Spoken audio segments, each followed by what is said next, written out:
In this video, I'm going to show you how to transfer any domain to WIX. Hey everyone, welcome back to Vital Creations. In today's video, I'll walk you through how to transfer any domain to WIX quickly and easily. Follow these steps and you'll have a domain connected in no time. Let's dive right in. First is to go to your WIX dashboard. Head over to wix.com and log into your account. Click on My Sites to view all your active websites, and you can search for your website site or switch between list and grid view for easier navigation. Second is to access domain settings. Click on your profile icon into the top right corner and select Account Settings. From the drop-down menu, click on Domains to manage your domains. Third step is to connect your existing domain. Click Connect a domain you already own. A list of domains will appear. Choose one you want to transfer.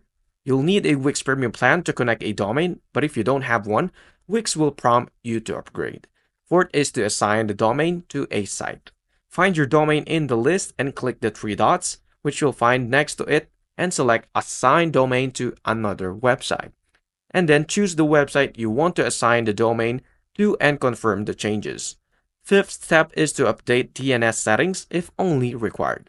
Depending on your domain provider, you may need to upgrade your DNS settings to point to WIX services. WIX provides step-by-step instruction for most domain registrars. I really hope this helped. If it did, please like and subscribe, and I'll see you into the next one. Thank you for watching.